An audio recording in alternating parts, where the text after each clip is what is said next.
A drug investigation out of Jefferson County leads to a shocking discovery. That's our top story tonight. Thanks for joining us. I'm Rich Pierce. Disgusting living conditions and 3 young children greeted investigators as they served a warrant this morning at Heritage Place Apartments in Steubenville. Investigators say clothes were stacked up to the ceiling, the fridge was filthy, and the entire home was left a mess. But they say the conditions were secondary to the drug activity. The children, ages 1 to 4, were left with a babysitter, their mother difficult to reach. Right in front of the babies, and it's always the case. And like I've always said, if someone gets a bad buy of drugs, they come back and want to have retaliation, start shooting, then you got an innocent child that could get shot. So these people don't care. They don't care. We got them trashy punks coming in from Chicago, bringing air poison in on the streets.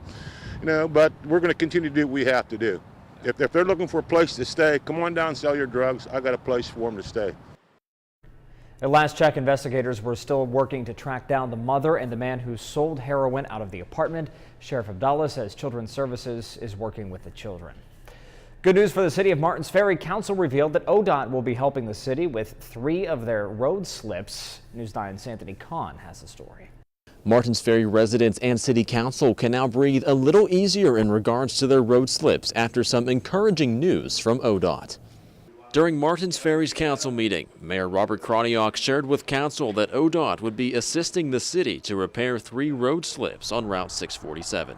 They received the phone call after they say repair estimates were much lower than the ODOT engineer had first thought. It's a matter of getting 3 road slips fixed for next to nothing for the city of Martins Ferry. The repairs were estimated to cost $1 million. The news of ODOT's assistance surprised council, who had saved up $50,000 to put toward repairs. It's an unusual thing for a highway or road inside city limits. ODOT doesn't always take care of this. It's usually up to the city, but they offer to do so, so we're very happy about that. Cleary says the 3 slips have caused issues for drivers, and considering the narrow and winding nature of the road at some points, adding road slips, no matter the size, enhances the danger. That's a much safer situation because you have folks trying to miss those areas, swerving over into other lane and that kind of thing. So this will be much easier for those folks that use 647, and there are quite a few. So.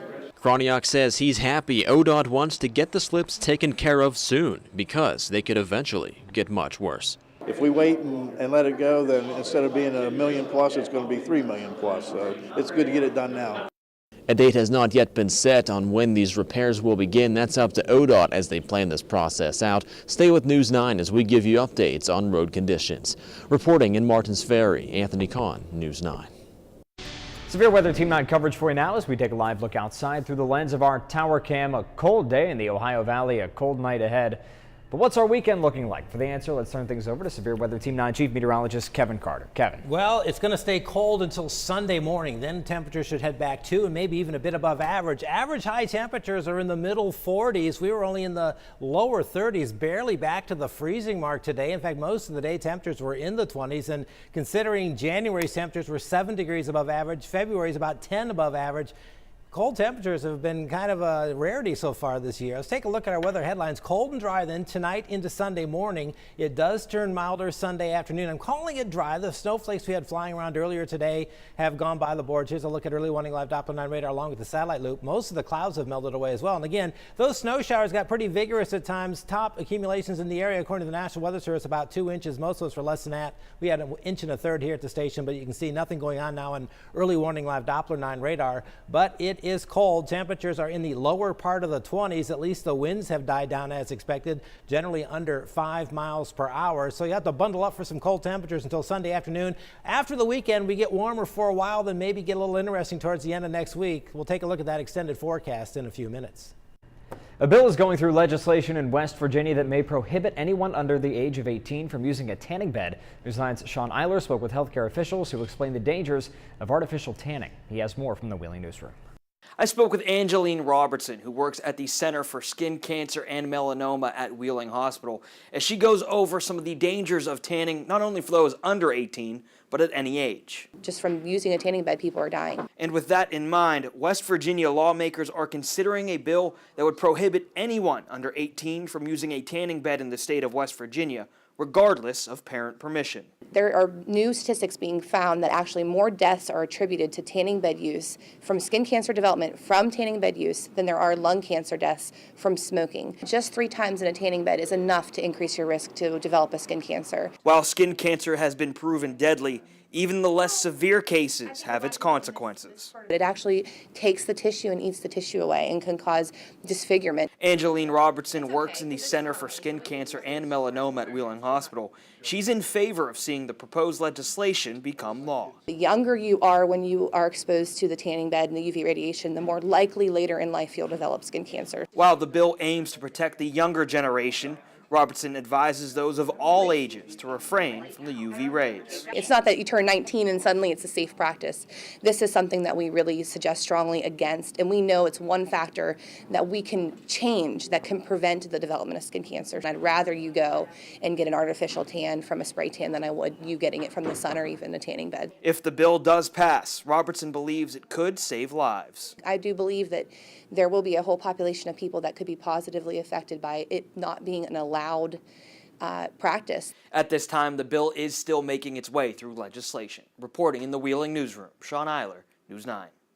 The pro football season is over, but there's a bigger game in town. Major sports franchises are shopping for brand new stadiums at little to no cost to them. Last year, the Rams moved to Los Angeles, that despite an offer from St. Louis to spend more than $300 million tax dollars on a state-of-the-art stadium. And despite the fact that the stadium where they played was only 20 years old. A Stanford University study comes to the conclusion that sports stadiums do not boost the local economy. In fact, it points out that St. Louis is still paying for a stadium that stands empty.